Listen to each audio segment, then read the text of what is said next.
Bien, on va donc démarrer cette première conférence qui ouvre la semaine des mathématiques. Nous sommes ici dans un lieu très prestigieux qui s'appelle l'IHP, l'Institut Henri Poincaré. Et avant de commencer la conférence, je vais donner la parole à monsieur le directeur adjoint de cet institut qui va vous dire deux mots pour vous accueillir. Bonjour, alors bienvenue à l'Institut.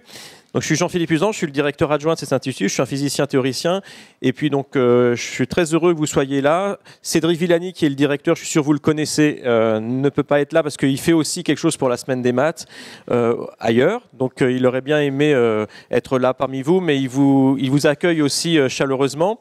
Alors est-ce que vous savez qui est Henri Poincaré ? Non, bon alors les profs, faudra leur dire qui est Henri Poincaré, c'est un des plus grands mathématiciens français. Il était aussi physicien et astronome. Donc ici, c'est un institut où on fait de la recherche en mathématiques et en physique théorique. Et on accueille des chercheurs qui viennent un peu partout en France et dans le monde pour qu'ils puissent se rencontrer et débattre. Donc il y a beaucoup de séminaires. En général, on n'a pas un public qui est aussi jeune.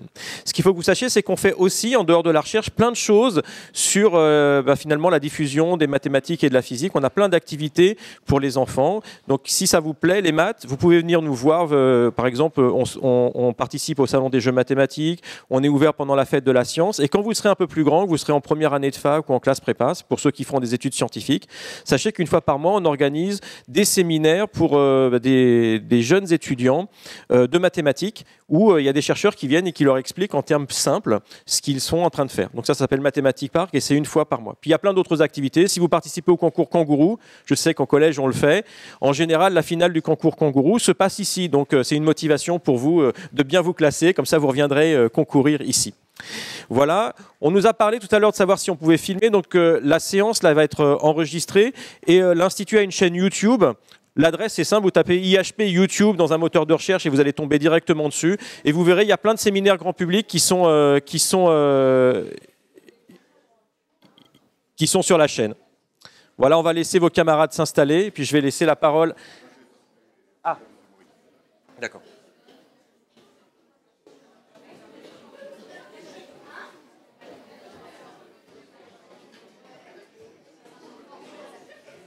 Ils ont 4 minutes de retard, c'est vrai, c'est pas...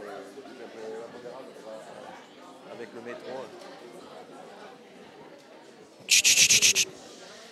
Allez, c'est bon, vous êtes au complet.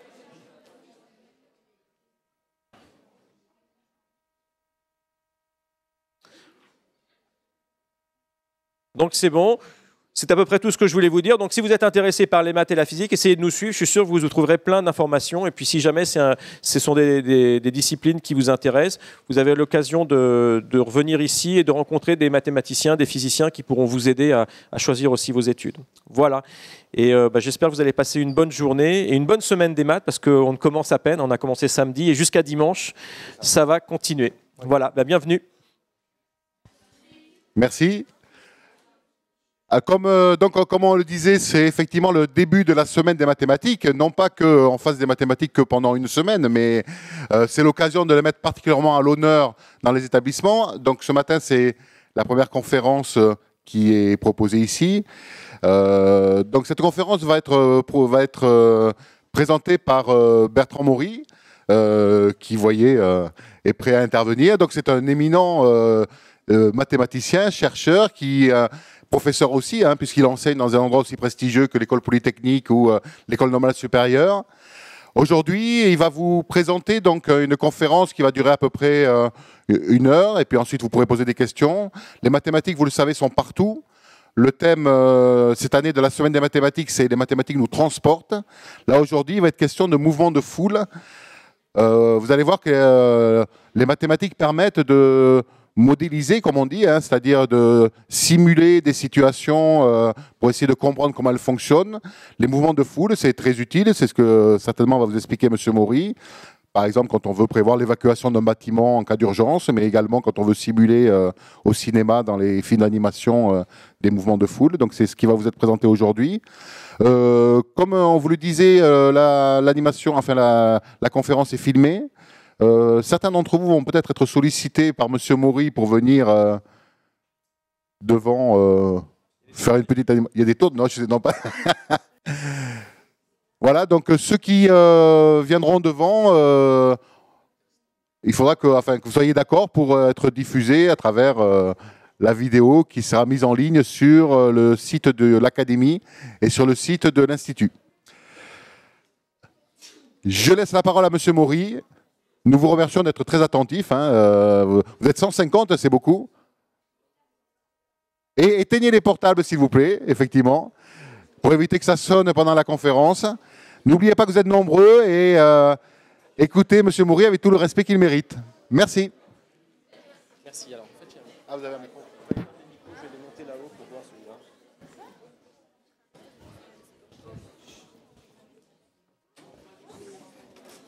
Bon, de rien. Et donc, moi, je Non, vais je regarder vais tout à l'heure là pour parce les que questions. celui-là ne fonctionne pas. Ah, d'accord. Donc je vais aller voir avec Quentin, puis je vais vous les ramener. Merci beaucoup.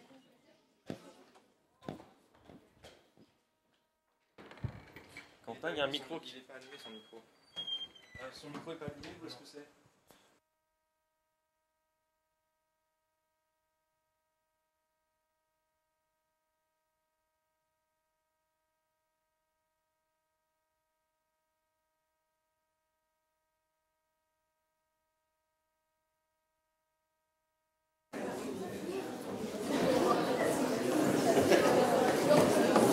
C'est dans ta poche? Normalement, elle l'a allumé tout à l'heure, mais... Non, ça devrait marcher là. Je vais voir avec Quentin.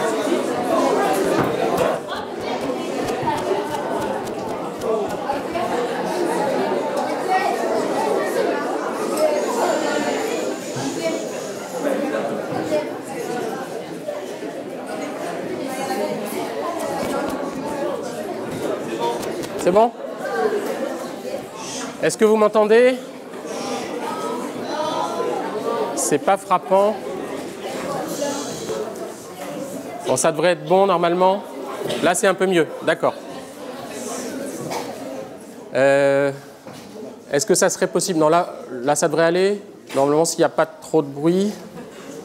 Ok. Bon, bonjour à tous. Donc, je vais essayer de vous parler de mathématiques appliquées aujourd'hui et comme le disait Monsieur Lassalle, essayer de vous montrer que les mathématiques sont partout ou à peu près partout, y compris à des endroits où on les attend peu. Alors je voudrais peut-être commencer par vous donner quelques exemples de domaines où les mathématiques interviennent. Donc moi-même je suis mathématicien, on dit appliqué, c'est-à-dire je fais des mathématiques, donc certaines sont assez théoriques, mais toujours en vue de mieux comprendre certains problèmes de la vie réelle. Je dirais que les mathématiques appliquées jouent un rôle important dans le développement de processus industriels depuis peut-être 40 ou 50 ans. Ça a commencé, au moins en France, avec les avions.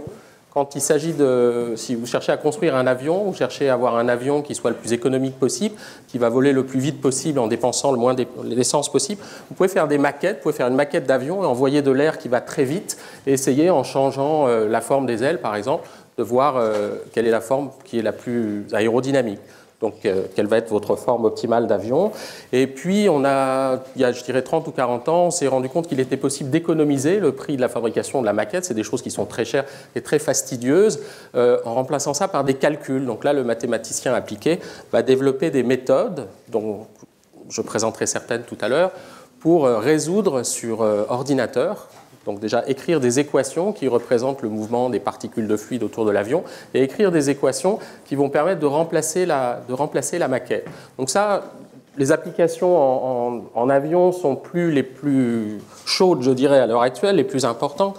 Il y a des nouvelles thématiques qui sont apparues plus récemment, donc je ne vais pas vous donner une liste exhaustive, mais notamment pour tout ce qui est des sciences du vivant ou de la médecine, à l'heure actuelle, il y a un très grand nombre de mathématiciens appliqués qui travaillent pour mieux comprendre comment guérir certaines maladies, par exemple le cancer. Moi-même, je travaille sur le poumon, je ne parlerai pas de ça aujourd'hui, mais on travaille sur la modélisation, c'est-à-dire on essaie de simuler le mouvement de l'air quand on expire, quand on a de l'asthme. Peut-être certains d'entre vous ont de l'asthme, par exemple. C'est une maladie qui est assez difficile à comprendre. La manière dont elle gêne la respiration est quelque chose d'encore relativement peu clair.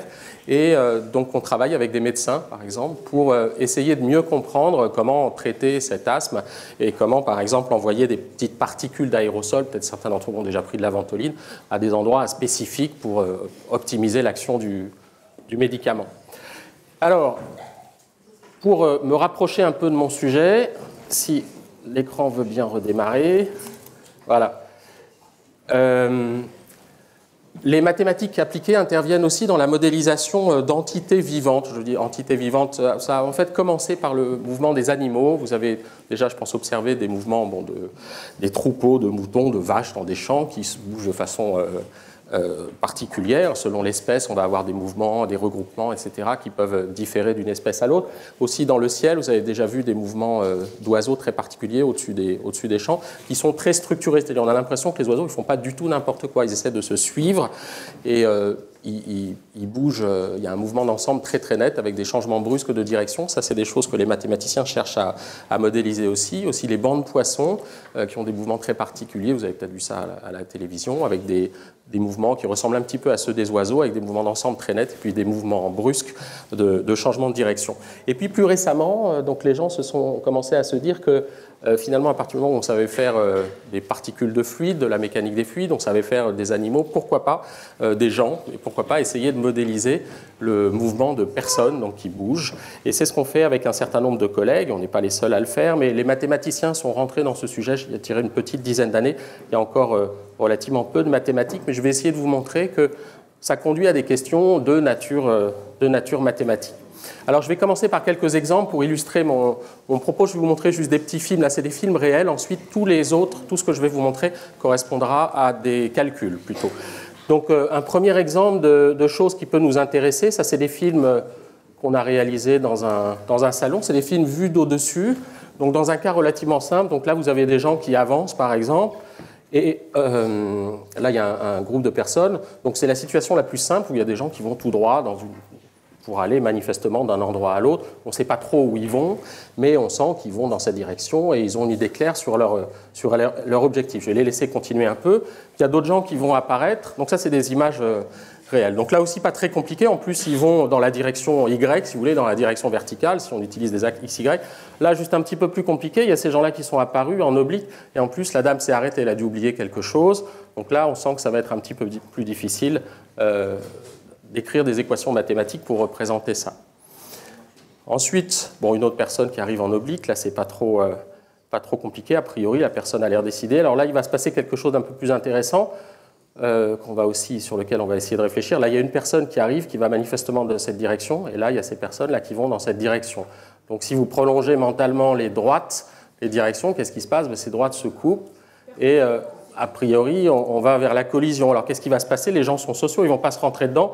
On va avoir un léger écart. Ceux-là se sont arrêtés sans même vraiment y faire attention, spontanément, et il y a eu une influence entre les deux trajectoires, manifestement. Voilà, on a des images comme ça, on vient d'en récupérer 25 heures, donc je ne vais pas vous imposer tout ça. Ce qu'on fait à partir de ça, c'est d'essayer de comprendre, est-ce que c'était possible de prévoir, si j'arrête à un moment le film, est-ce que c'est possible de continuer le film par les calculs, d'accord, de prévoir ce qui va se passer, comme un petit peu en météo, où tous les matins vous entendez la météo à la radio. C'est quelque chose qui est fait à partir de calculs, de très très gros calculs sur ordinateur, avec beaucoup de mathématiques. Et pour ça, on a des équations et on cherche à prévoir le temps qu'il va faire dans une semaine. C'est des choses très compliquées parce qu'il y a un mélange. En gros, là, ce qui est très difficile dans le cas de la météo, c'est qu'on a des échelles très très différentes, l'échelle d'un pays ou l'échelle d'une ville ou l'échelle même d'un quartier. Par contre, les équations sont relativement bien connues. C'est les équations de la physique que vous découvrirez dans vos études. Ici, on est dans une situation qui peut sembler un peu plus simple. On va s'intéresser au mouvement de quelques dizaines d'individus. Par contre, les lois qui régissent ces mouvements sont un peu plus mystérieuses puisque vous voyez, il y a une personne, par exemple, qui a changé d'avis. Il était très difficile de prévoir qu'elle allait changer d'avis. Donc, juste peut-être un second exemple avec un petit peu plus de gens, où on va s'intéresser à des problématiques de congestion, d'encombrement. Vous voyez, là, il y a un mouvement structuré des personnes vers une caisse. Ils doivent passer là pour rentrer dans un salon et ils vont s'entasser ici. Donc là, ce qui va être intéressant, c'est de savoir combien les gens vont attendre, par exemple, à la caisse. Et un troisième exemple, avant de passer à un peu plus de formalisation. Donc ça, c'est des expériences qui sont faites.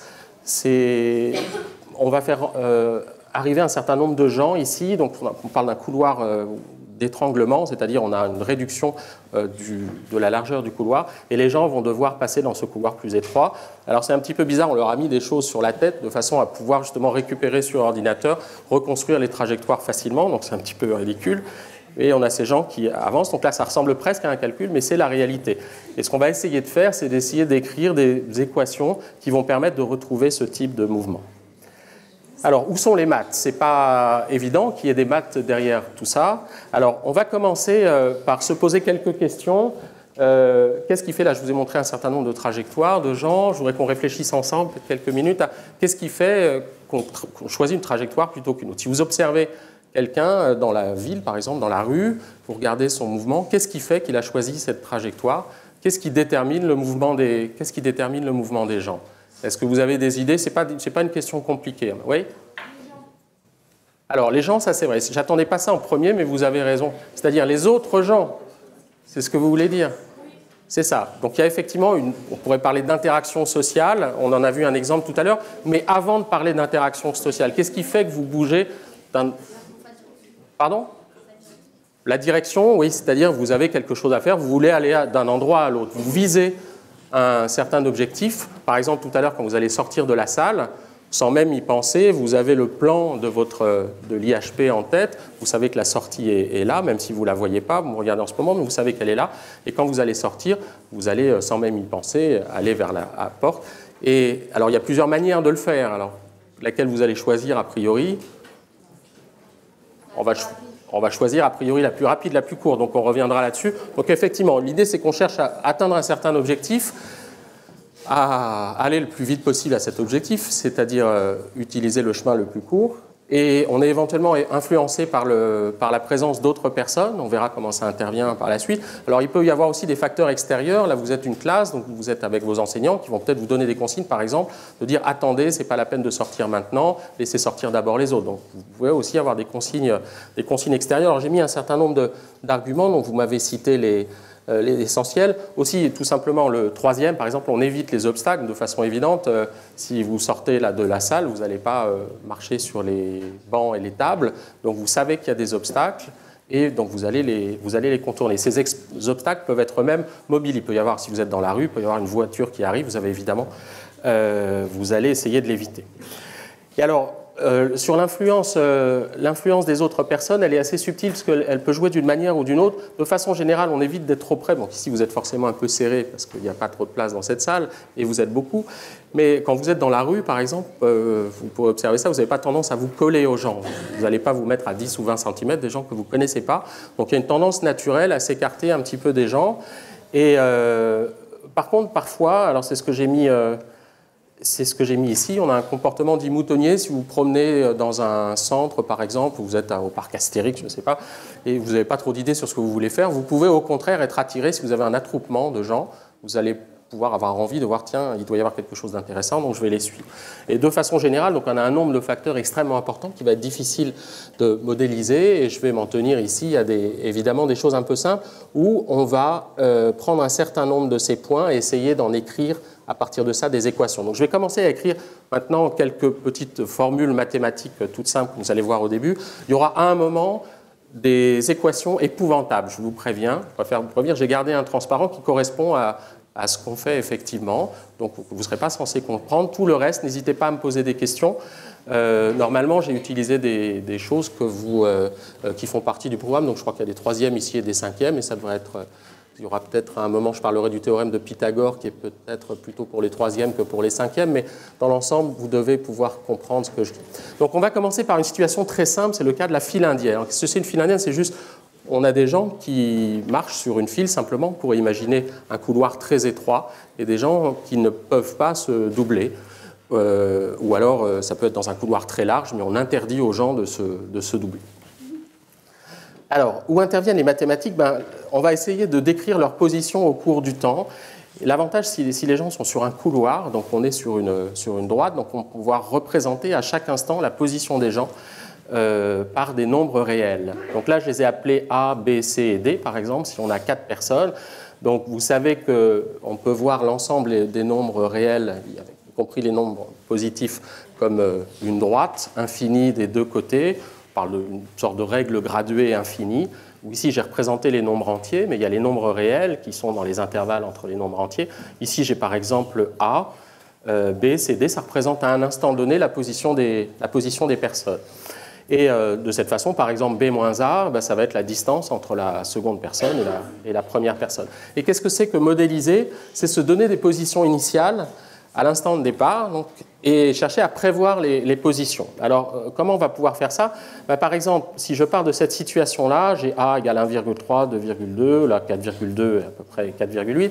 La question, c'est de savoir quelles seront les positions des personnes une seconde après. Alors là, évidemment, il faut décider. Je vous ai parlé tout à l'heure de ce qui pouvait motiver l'avancée des gens. Il y a évidemment plusieurs facteurs, donc il va falloir faire des hypothèses sur ce que font les gens. Là, on va supposer, dans le cas le plus simple, c'est des gens qui cherchent à aller vers la droite. D'accord ? Et la manière la plus simple de modéliser ça, c'est de dire qu'ils vont vers la droite à une vitesse constante. Donc, par exemple, s'ils vont à une vitesse de 1 mètre par seconde, donc pour les vitesses automobiles des voitures, on utilise en général les kilomètres/heure. Ici, pour les piétons, les mètres par seconde, c'est plus utile. Vitesse de 1 mètre par seconde, ça veut dire que je fais 1 mètre en une seconde. C'est la vitesse, en gros, quand on marche tranquillement comme ça, on marche à peu près à 1 mètre par seconde. Donc, si je marche à 1 mètre par seconde dans cette direction-là pendant une seconde, ça correspond à peu près à ça, ben, j'ai parcouru 1 mètre, et ça va être le cas pour chacune des personnes. La personne A va se retrouver en 2,3, en 3,2, 5,2, etc., 5,2. OK ? Alors, si je fais ça, donc ce que je vais vous montrer, là, ne regardez pas trop ce qu'il y a ici, je voudrais juste vous montrer qu'on peut faire ça sur ordinateur de façon assez simple. Il ne s'agit pas de tout comprendre ce qui est sur la partie gauche ici. J'ai juste écrit un petit programme qui représente le mouvement des gens. D'accord ? Donc là, je vais prendre 4 personnes. Effectivement, ici, vous allez reconnaître les positions des gens 2,3, 3,2. J'ai juste positionné les gens à l'instant initial. Et je vais écrire un programme informatique avec une boucle en temps, c'est-à-dire je vais boucler sur le temps, et à chaque instant, je vais dire que les gens ont avancé d'une certaine quantité qui est proportionnelle au temps passé. Et si je lance ça, donc j'ai quelque chose qui correspond au schéma. Donc ne regardez que celle du bas, enfin vous avez une sorte de film, d'animation. Donc ça, c'est les gens simplement qui étaient positionnés comme tout à l'heure et qui vont à vitesse constante vers la droite. Donc c'est évidemment une situation pas très compliquée et pas très riche, donc je vais l'arrêter. On va essayer d'enrichir un petit peu ça. Et en particulier, il y a quelque chose d'absurde dans ce modèle, c'est que si je dis par exemple que la personne numéro 1, la personne qui est le plus à droite, je suppose que quand elle arrive à l'abscisse 7, elle s'arrête.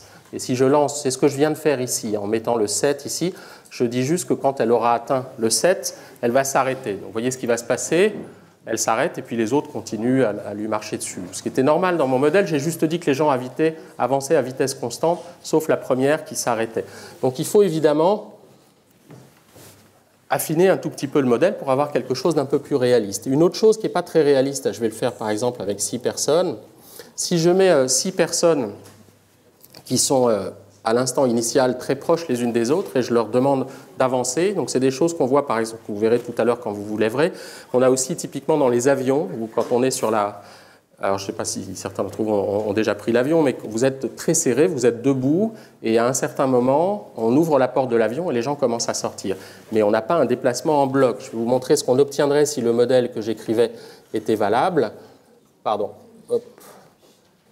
On obtiendrait quelque chose comme ça, avec des gens qui bougent de cette manière-là. Qu'est-ce qui n'est pas réaliste là-dedans? Et en plus, il n'y a que si la personne s'arrête, les autres lui marchent dessus. Qu'est-ce qui n'est pas réaliste dans cette situation? Il marche sur le verre. Alors, il marche sur le verre. Ça, c'est effectivement grossier, donc je vais peut-être supprimer ça. Pour avoir ça, c'est effectivement absurde, donc je vais le relancer.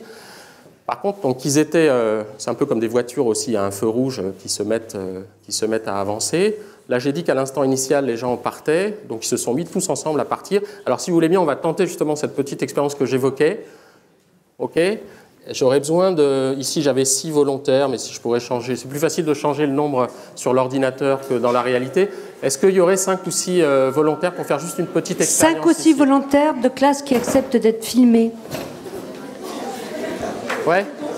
Alors, ce que je vais demander est très simple, et justement, je ne demande pas de fioriture. Ouais. Je vais peut-être plutôt... On va prendre... Ça doit être la classe des 5e là-bas. Ouais, on va peut-être prendre des 5e.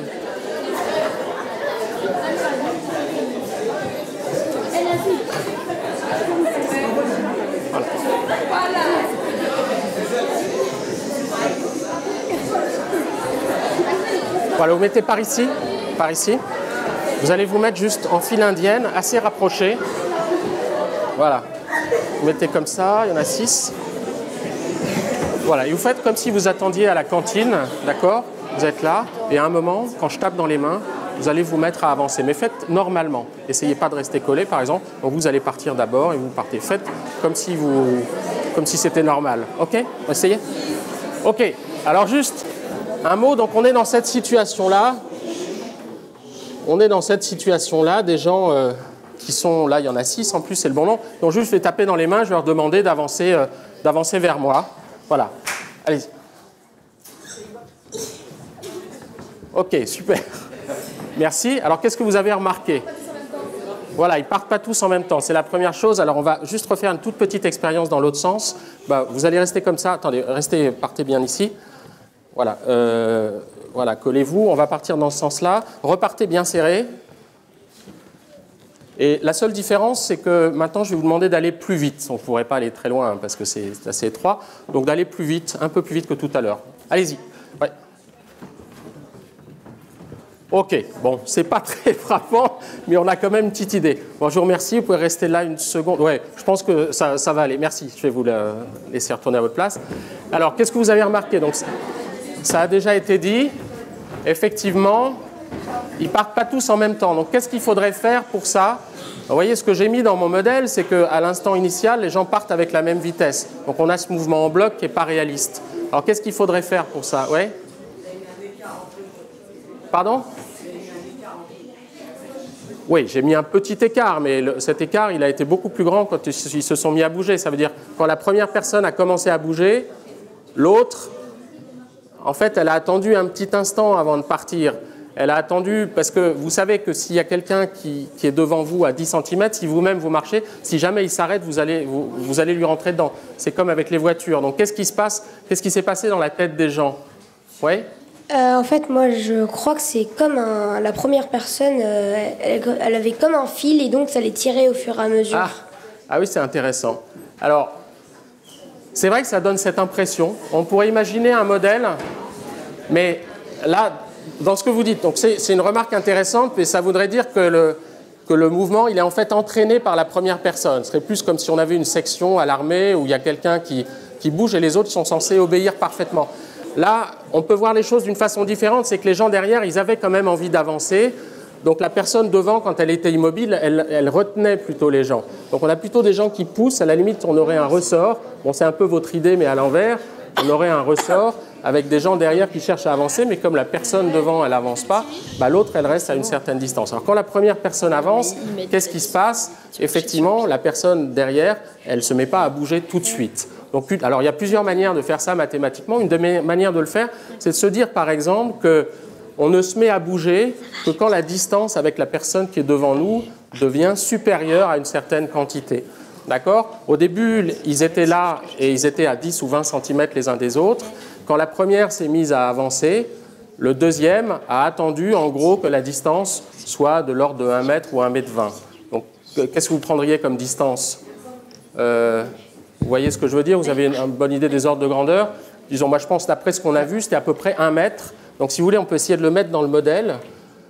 Alors, ça peut se faire informatiquement en disant que la vitesse des gens, elle dépend de la distance à la personne qui est devant. Et là, je ne vous demande pas de comprendre la manière dont c'est programmé, n'est pas très important. Ce qui est important, c'est ce démin ici. Cette distance, ici, j'ai mis 1,2. Donc je vais mettre 1 mètre si vous voulez. Et en écrivant ça, ça veut dire que les gens ne bougent pas tant qu'ils sont à une distance inférieure à 1 mètre. D'accord? Et ensuite, dès qu'ils sont à une distance supérieure à 1 mètre, ils se mettent à bouger. Si je lance le calcul, ça ne marche pas. Alors, pourquoi ça ne marche pas? Je vais mettre une distance, peut-être pour que ce soit un problème, je vais mettre une distance un peu plus grande. Ah oui, ça c'est l'effet des machines. Je me suis dit que j'allais... Ah oui, pardon. Voilà. Donc, on va... je vais revenir à, mettons, 1,50 m et on va lancer le calcul. Voilà. Et là, la première part, et la deuxième, elle part un petit peu après, la troisième, etc. Voilà. Et ça, c'est quelque chose qui correspond plus à ce qu'on a... qui correspond plus à ce qu'on a vu. Ok, bon, on pourrait passer l'heure en fait à essayer de modifier ce petit programme, à essayer d'avoir les choses les plus réalistes, mais c'est comme ça typiquement qu'on va... Oui, il y avait une question ? Mais comment prévoir s'il y a une personne qui va s'arrêter? Alors ça, vous avez raison, c'est sûrement pas les mathématiques qui vont vous le dire. Ça fait partie de la modélisation, c'est-à-dire comment écrire, comment prévoir. Et ben, ce qu'on va dire dans la réalité, par exemple, c'est essayer de comprendre ce que veulent faire les gens. Par exemple, si on modélise des gens qui se promènent dans un supermarché ou dans un salon ou au parc Astérix, on va essayer de se demander, ben, peut-être il y a une personne sur trois, se dire une personne sur trois qui va s'arrêter devant tel stand, et donc on va mettre dans nos modèles une personne sur trois qui effectivement, quand elle passe devant ce stand, elle va s'arrêter. Mais vous avez raison qu'on ne peut pas, les mathématiques ne peuvent pas du tout prévoir ce que vont faire des gens.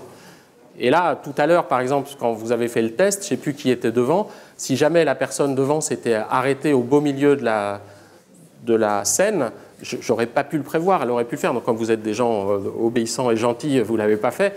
Mais il était impossible de prévoir ce que vous vouliez faire. Et les mathématiques ne permettent absolument pas de faire ça. Simplement, on considère, si on a une idée sur ce que veulent faire les gens en général, ça permet de décrire assez bien, en gros, ce que va faire la foule. D'accord ? Bon, je vais revenir à mon exposé. Donc on va essayer de se placer dans une situation un petit peu plus compliquée. On va voir qu'il y a des mathématiques un petit peu plus complexes aussi que simplement l'utilisation de la droite réelle et faire bouger des points sur la droite des nombres réels.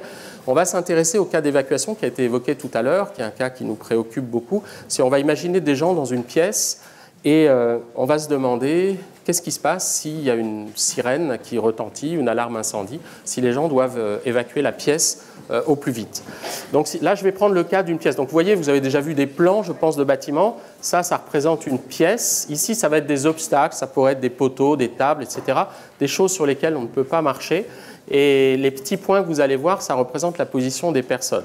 Donc si à un instant donné, vous êtes là dans une pièce, par exemple, là c'est la sortie, vous entendez une alarme incendie, qu'est-ce que vous allez faire pour sortir la pièce? Bon là, vous voyez, là, vous imaginez très bien la direction, vous allez calculer, faire quelque chose d'une certaine manière sans même vous en rendre compte. Vous avez utilisé une certaine forme du théorème de Pythagore, comme on va le voir, mais vous vous en rendez même pas compte. Vous faites ça puisque c'est des choses qui ont été utiles pour survivre, être capable de développer ses capacités. C'est des choses que vous faites sans même y penser. Mais je vais vous montrer qu'il y a des mathématiques dessous. Donc là, vous allez vous diriger vers la porte au plus vite. Donc vous allez suivre la trajectoire la plus rapide qui va vous entraîner vers la sortie. Et donc vous allez bouger et vous allez sortir. Donc si vous êtes en face de la porte, par exemple, vous allez, c'est une stratégie toute simple aussi, d'aller... vous voyez que la direction est déjà différente, évidemment. Si vous êtes ici, vous allez aller dans cette direction. Alors, ça se complique un tout petit peu quand vous êtes derrière un obstacle, par exemple. Vous voyez, ce que vous allez faire, c'est quelque chose que vous feriez naturellement. Même un enfant de 4 ans le ferait naturellement. En pratique, c'est des choses qu'on est capable de faire sans mathématiques. Par contre, si on veut les programmer sur ordinateur, alors là, il faut rajouter des mathématiques. Donc, qu'est-ce que va faire cette personne? Ce n'est pas d'ailleurs si simple que ça, parce que c'est un petit peu ambigu ici. Vous voyez, elle va passer... Bon, là, j'avoue que je saurais... Voilà, on l'a choisi. En fait, ces transparents ont été préparés d'ailleurs par quelqu'un qui a fait sa thèse sous ma direction, Aude Roudeneff-Chupin, qui est d'ailleurs enseignante de classe préparatoire à l'heure actuelle. J'ai récupéré une partie des transparents. Donc elle a choisi d'aller par-dessus. Il faudrait vérifier, là c'est pas si évident, est-ce que c'était intéressant d'aller par-dessus ou par-dessous. Donc on va essayer, vous voyez intuitivement c'est assez clair ce qu'il faut faire. Si je suis ici par exemple, donc vous imaginez la trajectoire qu'il faudrait. Voilà, manifestement on va passer par ici, puis ensuite on va se retrouver directement à la sortie. J'espère que c'est ça qui a été choisi. Oui, c'est ça. Ok, si je suis ici, alors là c'était aussi un petit peu ambigu. Il faudrait vérifier si la trajectoire passée par ici c'est plus court ou plus long. Alors, si je regarde l'un des exemples que j'ai pris, donc je me place juste au voisinage de la sortie, près de la sortie, et donc j'ai un point M, c'est l'endroit où je suis, et je cherche à aller au plus vite à sortir de la pièce. Donc je cherche à déterminer la trajectoire optimale, c'est-à-dire le chemin le plus court. Il y a plein de chemins possibles de façon évidente pour aller de M à S à la sortie. Vous pouvez faire des ronds, etc., des choses qui sont complètement inutiles, qui ne seront évidemment pas optimales. La trajectoire optimale, ici, on la sent bien, c'est de passer par A, juste le coin, et ensuite d'aller à S. Alors comment on peut calculer ça? Donc intuitivement, vous voyez qu'il n'y a pas de problème. On se doute bien que c'est par ici qu'il faut passer plutôt que de faire le tour. Et on parle, d'ailleurs le terme est un peu prétentieux, de distance géodésique jusqu'à la sortie. Sur le dessin, ça va être manifestement la distance, la longueur du segment MA plus la longueur du segment AS. D'accord? Alors, comment on peut la calculer, cette distance? Si je regarde un peu le problème géométrique qu'on a, alors là, c'est peut-être des choses qui sont plus proches de ce que font les troisièmes que les cinquièmes, mais je pense que les choses sont quand même assez compréhensibles. La situation est la suivante. Le point M, c'est le point où je suis, et le point A, c'est le point que je cherche à atteindre. Et comment calculer MA si je connais toutes les coordonnées de M, B, A, etc. Donc je connais en particulier AB ici. Si ici j'ai une règle graduée, je connais l'abscisse de A, je connais l'abscisse de B, donc je connais la longueur de AB. De façon analogue, je connais l'ordonnée de B, l'ordonnée de M, donc je connais la distance MB. Comment je peux calculer AM? Donc c'est là qu'il y a un théorème. Oui, Pythagore. Alors il y a même des cinquièmes qui savent ou... Oui, on va laisser parler les cinquièmes, oui. Vu que c'est l'hypoténuse, eh ben on doit calculer avec le théorème de Pythagore. Superbe. Très bien, effectivement. Donc, je ne savais pas que c'était au programme de cinquième. Bravo. Donc c'est effectivement... Voilà. Merci pour lui. S'il vous plaît. Donc c'est effectivement le théorème de Pythagore qui vous assure que AM, ça va être la racine de AB au carré plus BM au carré. Alors ces choses-là, on peut les faire. Vous voyez, si vous voulez simuler l'évacuation d'une salle, ça va être important en chaque point de la salle, de savoir quel est le chemin le plus court. Et ça, vous allez vous dire que c'est effectivement la trajectoire que suivrait une personne qui est initialement en ce point-là. Et donc ça, il faut le faire pour tous les points de la salle. Donc c'est là que ça se complique un petit peu, vous voyez, parce que des points, je vais vous montrer tout à l'heure des exemples où on va essayer d'évacuer 100, 200, 300 personnes, etc. Il faut faire ces calculs de façon systématique. Et en plus, ce n'est pas si évident, avant d'avoir fait le calcul, de savoir si c'est plus pratique de passer à droite ou de passer à gauche ici. Ici, on aurait pu contourner dans ce sens-là. Et visuellement, c'est quelque chose que l'humain fait très bien. Visuellement, on voit très bien immédiatement, même un enfant, je dirais, de 3-4 ans, pour peu qu'il ait le vocabulaire suffisant, il pourrait déterminer très facilement entre ce chemin-là et ce chemin-là, lequel est le plus court. Et il le ferait en pratique. D'accord ? Maintenant, si vous voulez le faire par un ordinateur, l'ordinateur, il n'a aucune intuition. Il ne peut pas juste regarder, vous ne pouvez pas lui montrer deux lignes en lui demandant laquelle est la plus grande. Et s'il y en a une qui est franchement plus grande, il va dire immédiatement c'est celle-là.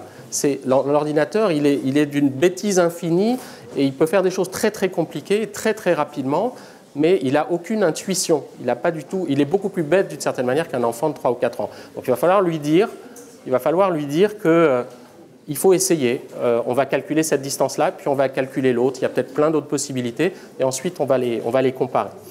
Alors, si on veut le faire de façon systématique, ce qu'on va essayer de construire, c'est ce qu'on appelle la carte des distances. Alors là, c'est quelque chose qui a, pour certains qui ont fait un peu de randonnée à la montagne, qui leur rappellera peut-être quelque chose, je vais vous introduire cette notion sous la forme d'une question. Est-ce que vous voyez à quoi ressemble l'ensemble des points qui sont à une même distance de la porte? Donc, zut, ça a été effacé.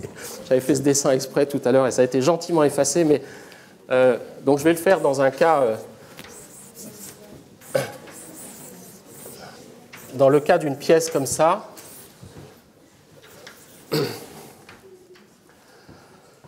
Donc, ce qu'on a vu, c'est que ce point-là, par exemple, s'il veut aller vers la sortie, il va suivre la trajectoire rectiligne. Ok, maintenant, je vois les choses d'un point de vue différent.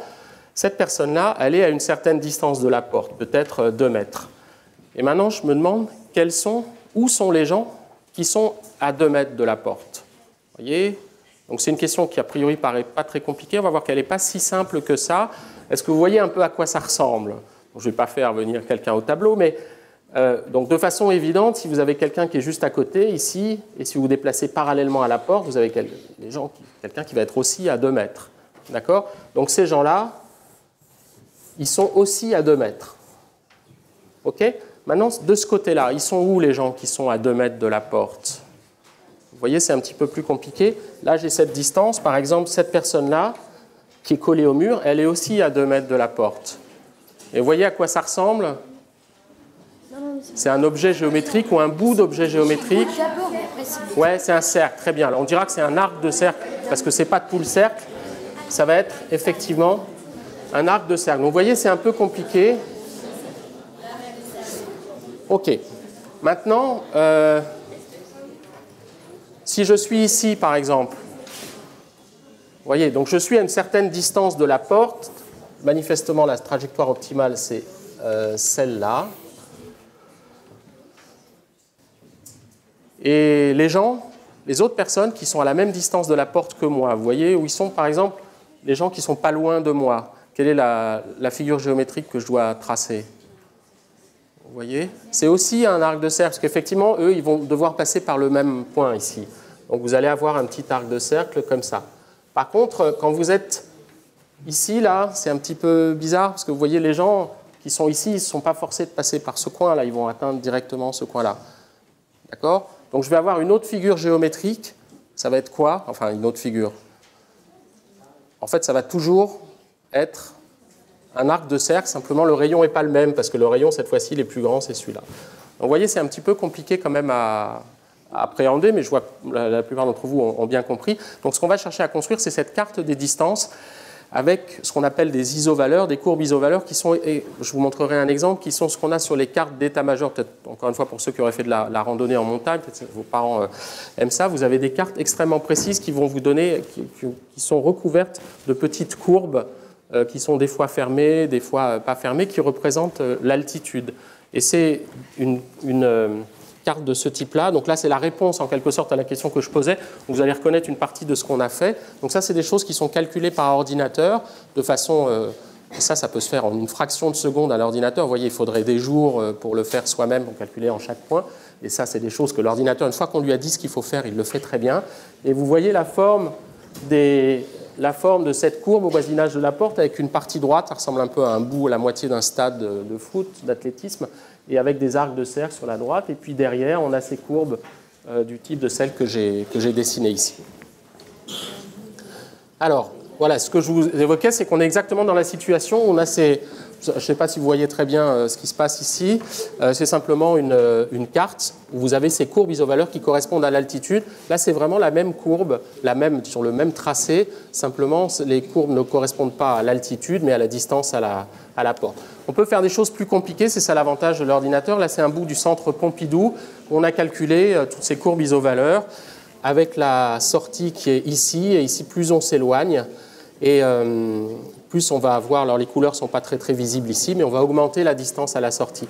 Alors maintenant, si je suis en ce point-là, par exemple, quelle va être ma trajectoire optimale, descendre à la sortie? Alors là, on a une notion qui dépasse un petit peu ce que vous avez vu, mais vous voyez, si je suis ici, par exemple, et je veux rejoindre au plus vite la sortie, comment je vais dessiner le début de ma trajectoire ici? Donc ça, c'était la courbe de tous les gens qui sont à la même distance que moi de la sortie. Dans quelle direction je vais partir? Est-ce que vous voyez? Ouais.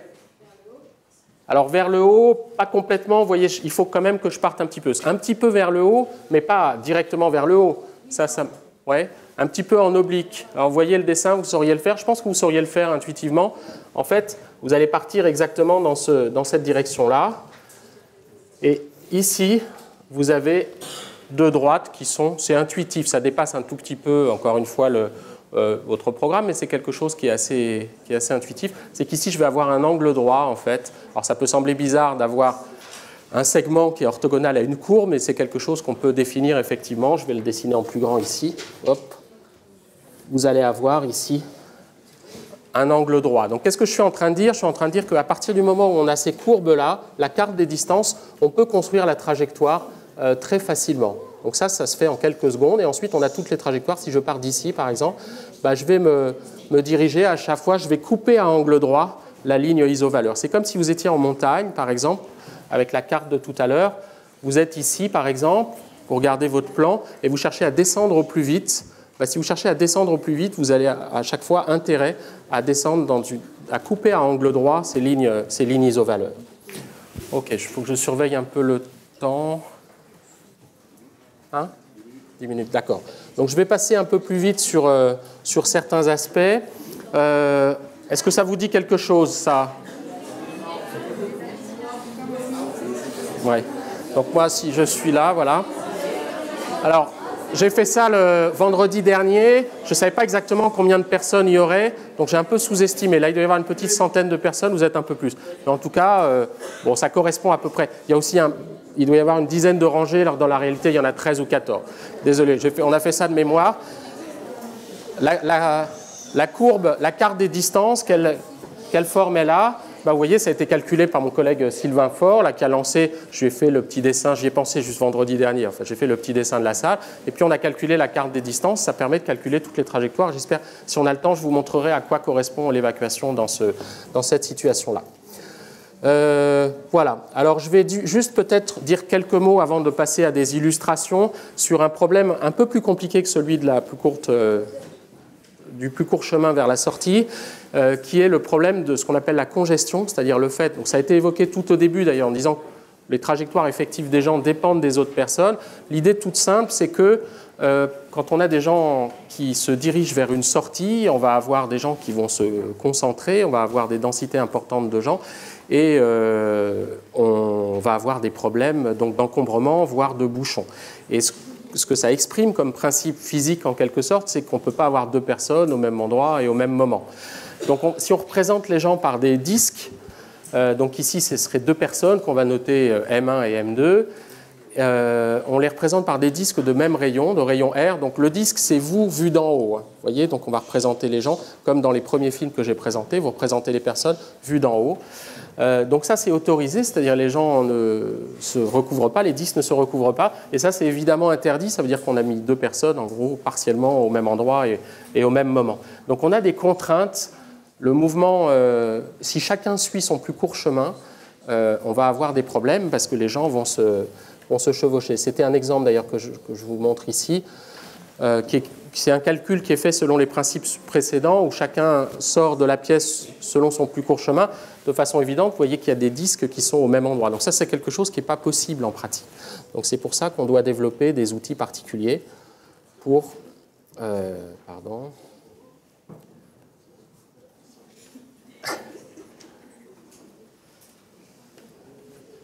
Pardon. Hop. Excusez-moi.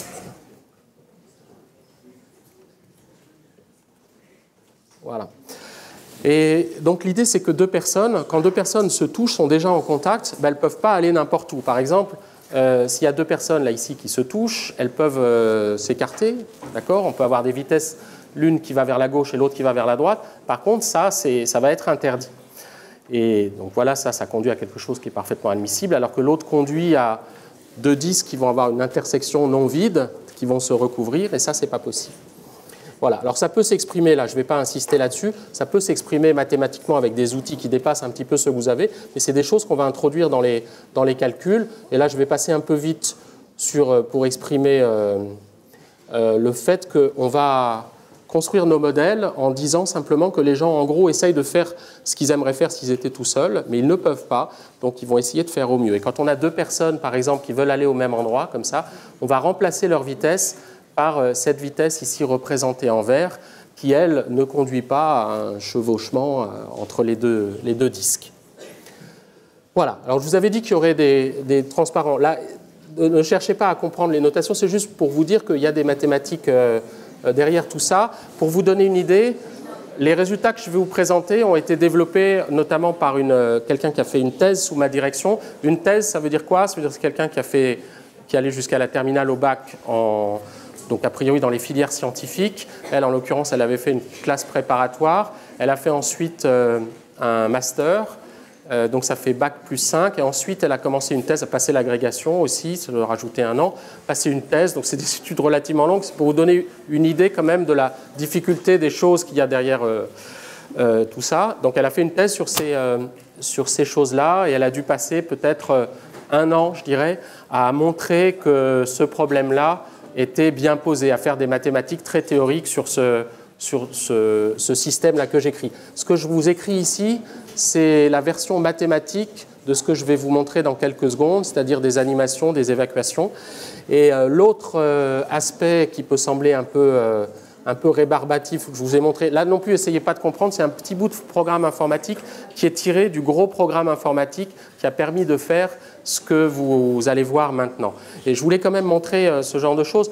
Quand vous utilisez, donc je pense que vous avez la plupart, oui, en 5e, mais a fortiori en 3e, où la plupart d'entre vous doivent avoir des smartphones, des programmes informatiques comme ça, vous en avez des centaines de milliers de lignes à l'intérieur de votre smartphone. Ça fait tourner, c'est ça qui fait marcher essentiellement les choses. Et il y a aussi des équations pour pas mal des applications que vous avez. Donc pour vous donner une idée, ça c'est un petit bout du programme informatique qui permet de calculer les distances que je vous ai montré ici. Le programme de calcul qui a permis de faire ce que je vais vous montrer, il fait à peu près 15 000 lignes. Donc là, vous avez 20 ou 30 lignes. Il en fait 15 000. Ça a été développé essentiellement par Sylvain Faure et Juliette Venel, que j'évoquais tout à l'heure. Alors voilà, je vais terminer par quelques exemples d'évacuation qui sont faits. Les calculs sont faits selon les principes que je vous ai présentés avant. Donc ça, c'était la pièce qui correspondait à celle-là, avec les isovaleurs. Et là, c'est ce qu'on appelle un champ de vitesse, les petites flèches qui vont pointer dans la direction le long de qui vont suivre en gros le plus court chemin vers la sortie. Voilà ce que ça donne, le type de calcul. Donc on va avoir des gens qui sont des petites boules. Vous voyez qu'il y en a des rouges et des noirs. Le rouge correspond en gros à une pression subie. C'est des gens qui sont écrasés. Donc on voit que les gens sont bien écrasés près de la sortie. Et on voit en particulier des choses, par exemple, des personnes qui sont ici, qui étaient assez près du bord, vont se retrouver à sortir en dernier. Donc voilà, ça permet de calculer des temps de sortie de bâtiments. Je vais vous montrer un exemple un peu plus compliqué, c'était l'évacuation. Alors ça, c'est une situation un peu catastrophique. Donc là, tous les points de couleur, les couleurs représentent rien, c'est simplement pour suivre graphiquement les gens. Donc là, il y a des gens qui cherchent à sortir.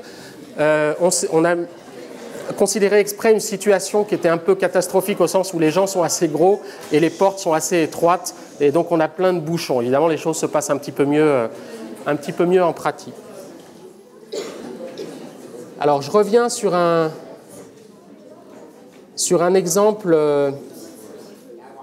très simple mais intéressant qui avait été fait tourner et été créé il y a longtemps par Juliette Venel.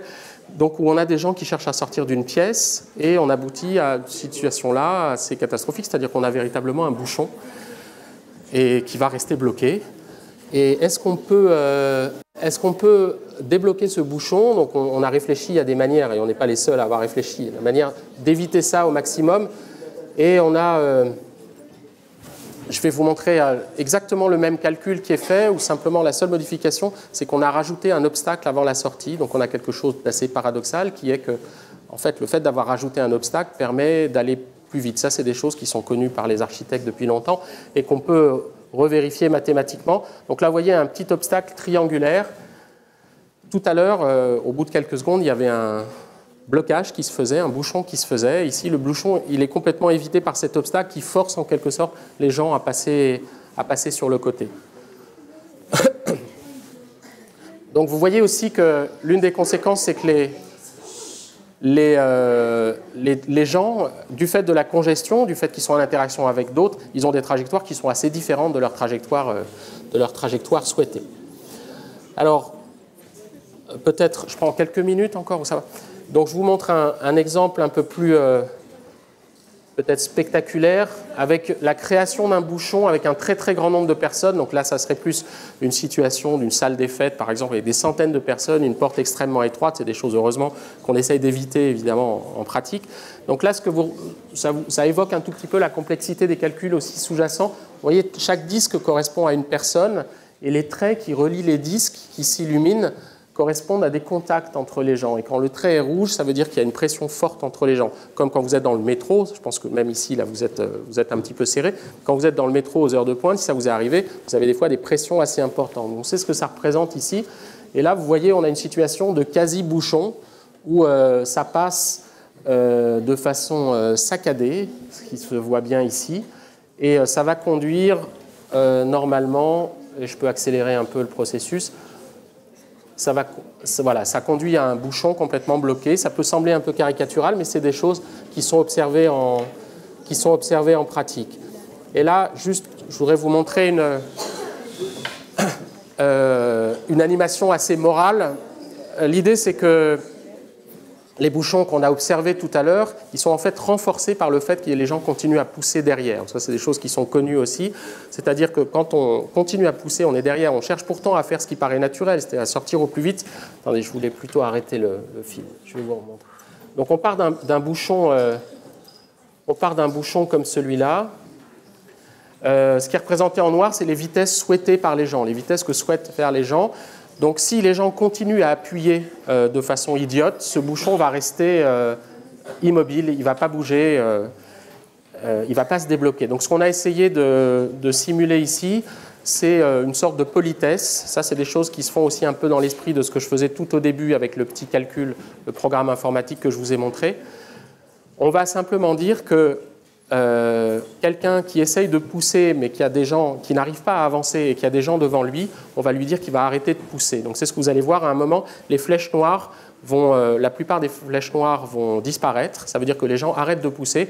Et ce qu'on va voir, comme par miracle, c'est que quand les gens arrêtent de pousser, en fait, le bouchon, il se libère.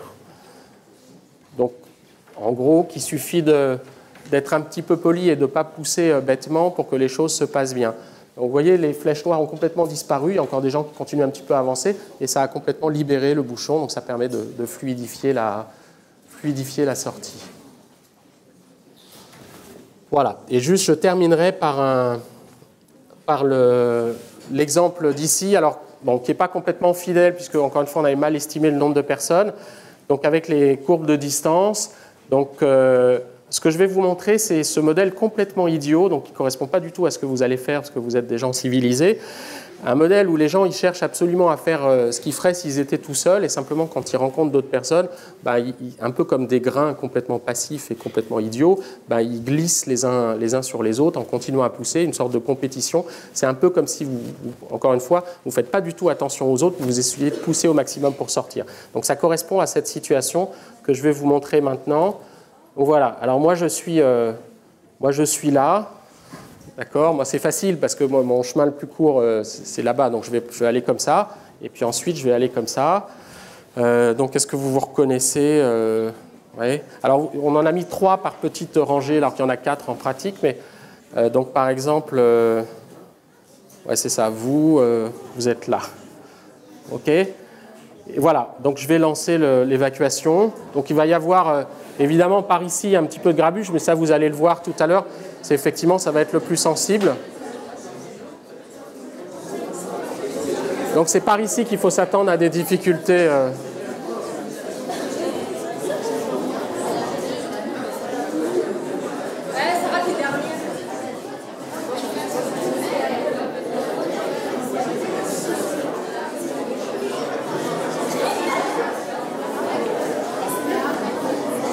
Bon. Voilà, je crois que je vais m'arrêter là. Merci et je vais laisser défiler le film. Merci pour votre attention.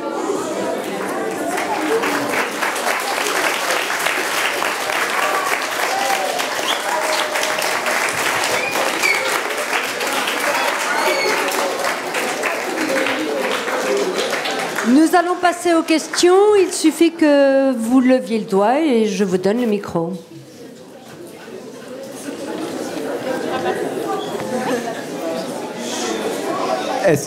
Est-ce que pour ce qu'on voit là, on pourrait imaginer que les personnes à l'arrière tiennent compte de ce qu'elles voient devant, et notamment qu'en passant par cette allée-là, voyant que celle-là est encombrée...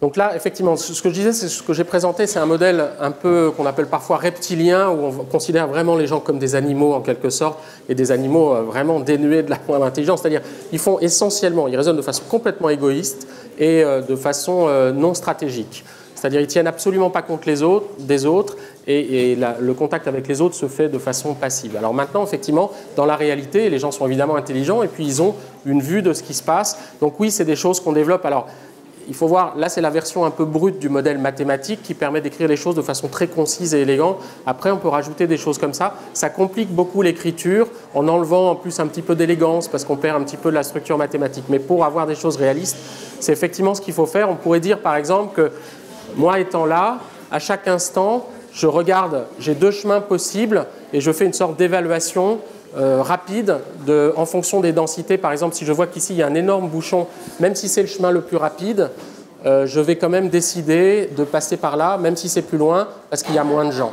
Et ça, c'est des choses effectivement qu'on essaie de mettre en place dans les modèles et qu'il faudrait faire pour avoir quelque chose de réaliste, tout à fait dans ce cas-là.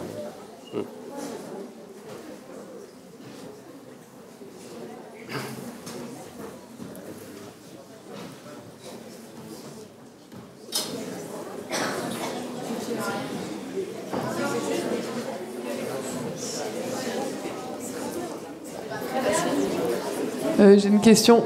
Dans la présentation, on nous disait que vous alliez nous parler du Seigneur des Anneaux.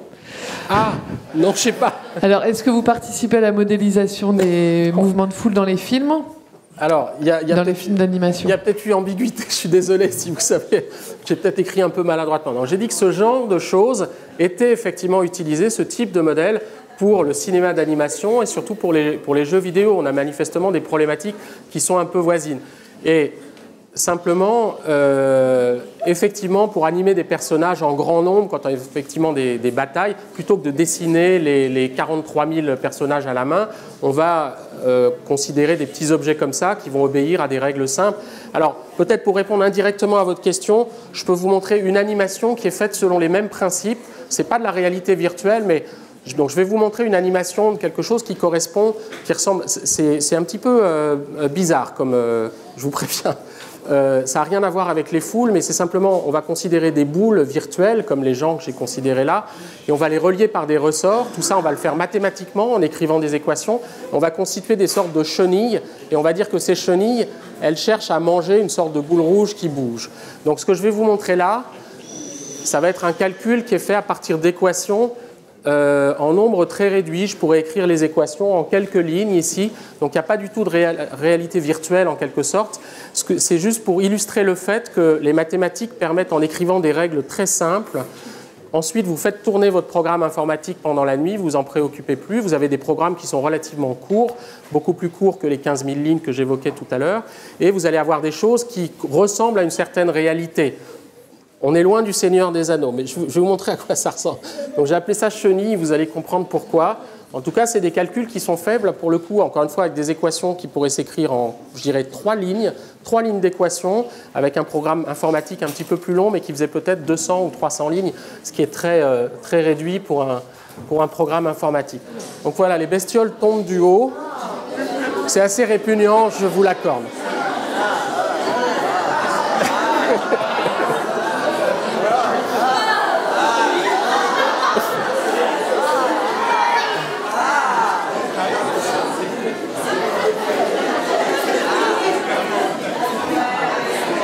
Voilà, c'était...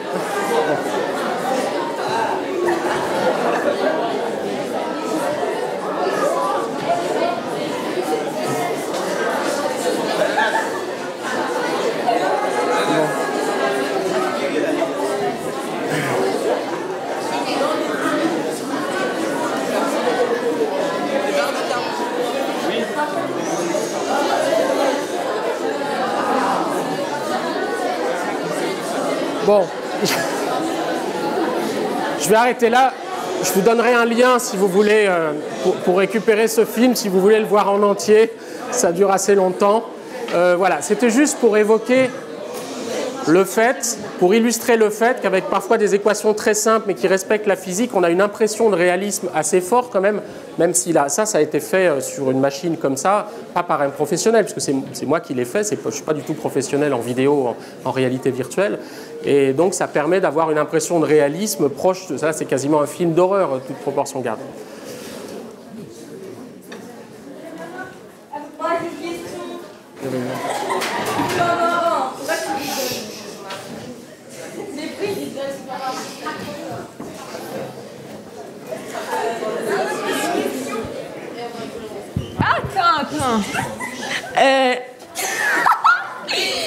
vous étudiez ce cas depuis combien de temps, en fait? Non, mais c'est vrai.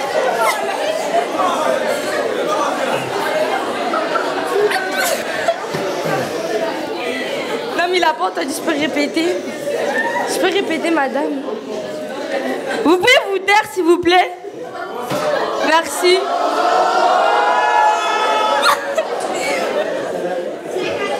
Mais je rafais.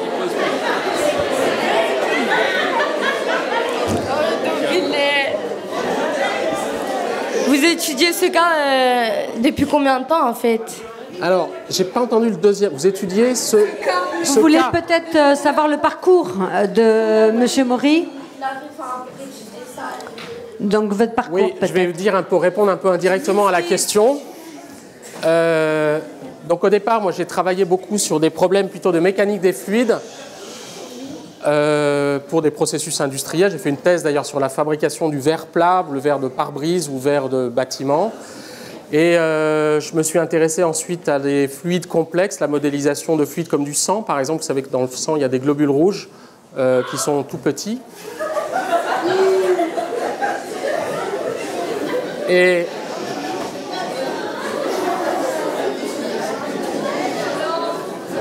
donc, s'il vous plaît. Et donc, en m'intéressant au sang, j'ai été amené à m'intéresser à des contacts entre des particules qui vont rentrer en interaction entre elles, ce qu'on appelle les écoulements granulaires, des tas de sable, etc. Et ce que j'ai commencé il y a une dizaine d'années à peu près. Et puis, il y a peut-être 6 ou 7 ans, je me suis dit que ce qu'on faisait sur des grains rigides, comme des grains de sable, pouvait être utilisé pour des foules, pour modéliser des foules humaines. Donc là, la thèse de Juliette Venel dont je parlais a commencé il y a par exemple 6 ou 7 ans, je crois. Donc une thèse, ça dure 3 ans. Il y a eu une autre thèse sur le sujet avec des modèles un peu plus complexes, des modèles de continuum. Donc on travaille sur ces choses-là depuis en gros 6 ou 7 ans, de façon un petit peu académique au départ. Académique, ça signifie qu'on fait des mathématiques un petit peu pour le plaisir de faire des mathématiques, en s'intéressant aux applications, mais comme quelque chose d'assez éloigné. Et depuis 1 ou 2 ans, on fait des choses beaucoup plus proches de la réalité, où on essaie de comparer nos calculs à des expériences. Voilà. Oui ? Est-ce qu'il y a d'autres équipes que la vôtre qui travaillent sur le même domaine ? Alors, j'ai juste une petite question là, peut-être avant de répondre. Donc, est-ce qu'il y a d'autres équipes que la nôtre qui travaillent sur cette question ? En mathématiques, comme je le disais, notamment en France, il y a relativement peu de gens. Alors, il y a des gens à Toulouse, par exemple, qui font ça. En lien, d'ailleurs, ils font ça à la fois sur des gens et puis sur des animaux, font des expériences sur les moutons, sur les poissons, etc. Il y a beaucoup de gens qui font ça en physique. Ça intéresse beaucoup les gens qui font de la physique statistique, qui s'intéressent aux grands systèmes de particules, parce que les systèmes de particules en interaction, que sont, par exemple, les oiseaux ou les poissons ont des propriétés particulières de mouvements cohérents qui intéressent beaucoup en termes de physique statistique. Et les mathématiciens s'intéressent assez paradoxalement peu, enfin simplement depuis quelques années à ces mouvements de piétons, par contre beaucoup plus au trafic automobile, où là, il y a des problématiques peut-être plus claires, enfin plus anciennes en tout cas, de sécurité routière, qui fait que depuis plusieurs décennies, il y a beaucoup de mathématiciens qui s'intéressent à la modélisation du trafic routier, sur l'autoroute, modélisation des accidents, des bouchons, etc. Et ça se ressemble un peu. Il y a une partie, tout à fait, il y a une partie non négligeable en commun dans la modélisation. Ouais. Encore moi. Alors j'ai 2 questions. Ouais. La première, c'est est-ce qu'il y a des endroits où il ne vaut mieux pas être, du coup, parce que là, en voyant vos simulations, moi je me dis que dans une pièce comme ça, peut-être qu'on risque de se faire écraser. Et deuxième question, puisque j'ai des élèves qui sont intéressés par l'informatique, est-ce que les mathématiques appliquées, c'est de l'informatique ? Est-ce que vous êtes informaticien ? Est-ce que voilà. Alors, peut-être d'abord la deuxième question. Les mathématiques appliquées, c'est pas de l'informatique, mais ça utilise l'informatique, le programme. En France, vous avez par exemple, si vous allez à l'université, vous pouvez faire une filière. Alors, il y a des filières qui sont à la fois informatiques et mathématiques, mais si vous continuez loin, vous allez à un moment choisir entre les deux. Alors, ça ne veut pas dire que si vous choisissez les mathématiques, vous ne ferez plus d'informatique, et inversement. Il y a pas mal d'informaticiens en France qui font des choses assez proches des mathématiques. Mais c'est quand même 2 domaines, 2 cultures et deux communautés qui sont différentes, mais avec des intersections évidemment non vides. Là, quand on fait des mathématiques appliquées, moi-même, au moins au début de ma carrière, j'ai été amené à faire des codes de calcul de plusieurs dizaines de milliers de lignes. Mais ce que j'apportais de nouveau, c'était plutôt en termes de méthodologie numérique ou de mathématiques, ce n'était pas en termes d'informatique. Je n'ai pas particulièrement réfléchi, je n'ai pas raisonné en informaticien en réfléchissant sur des structures très sophistiquées de code. Et ça, ce n'est pas mon métier, je ne suis pas capable de le faire. Par contre, on travaille en bonne intelligence, évidemment, avec les informaticiens en collaboration pour le développement de code. Donc c'est différent, mais je dirais de toute façon, jusqu'à la première année de fac ou la prépa, il n'y a pas lieu de faire une différence. On a besoin des deux de toute façon. C'est ensuite après au niveau master que la question peut se poser entre choisir une communauté ou l'autre.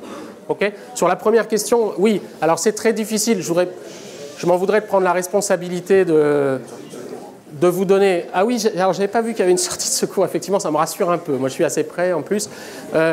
Disons que dans des cas comme ceux que je vous ai montrés, des gens m'ont dit qu'ils avaient changé leur stratégie, par exemple à Châtelet, en fonction des films, et que ça avait apporté, effectivement, ça avait amélioré un tout petit peu. Ce que ça suggère, par exemple, même si les modèles que je vous ai présentés sont assez grossiers ici, c'est que... alors, c'est quoi? Oui.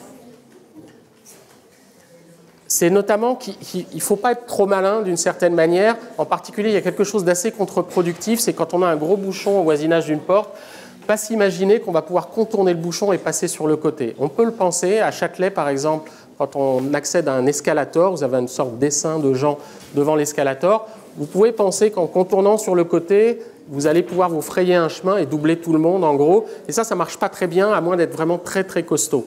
Et ça se voit bien sur les calculs. Il vaut mieux être plutôt dans le sens du courant, dans le courant principal, donc au milieu, même si on est au départ plus loin de l'entrée de l'escalator, et on se laisse porter. On n'a aucun effort à faire, en fait, on va se laisser porter. Alors que si on est sur le côté, il faut vraiment être prêt à se battre pour effectivement profiter de sa position stratégique. Alors bon, là, ça devient vite un petit peu sensible. On pourrait imaginer des modélisations. Oui, alors on a modélisé certaines situations d'évacuation.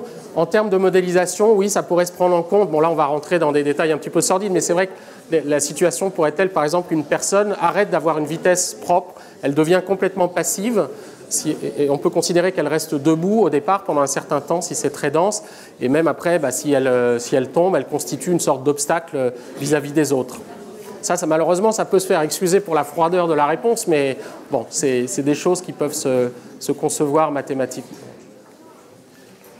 Est-ce qu'on a fait appel avant pour optimiser des espaces comme ça? Alors, on demande, est-ce qu'on a fait appel à nous pour optimiser des espaces publics? Ça, c'est une démarche qui est en cours, en fait. Nous, on s'intéresse notamment, on travaille avec des gens, j'ai montré quelques images tout à l'heure, sur des salons.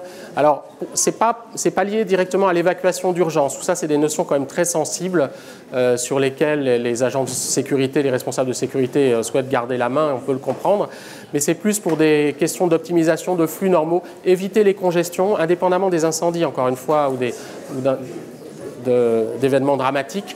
Mais effectivement, on travaille de plus en plus avec des données. Et l'idée, ça va être d'optimiser, par exemple, de mettre des messages pour dire allez plutôt à la caisse 1 qu'à la caisse 2 parce qu'il y a une congestion. Donc faire les choses de façon un peu douce de cette manière-là. Bien, on va pouvoir remercier M. Maury qui a su s'adapter, adapter son discours au public qu'il avait en face. Un grand merci pour... Merci.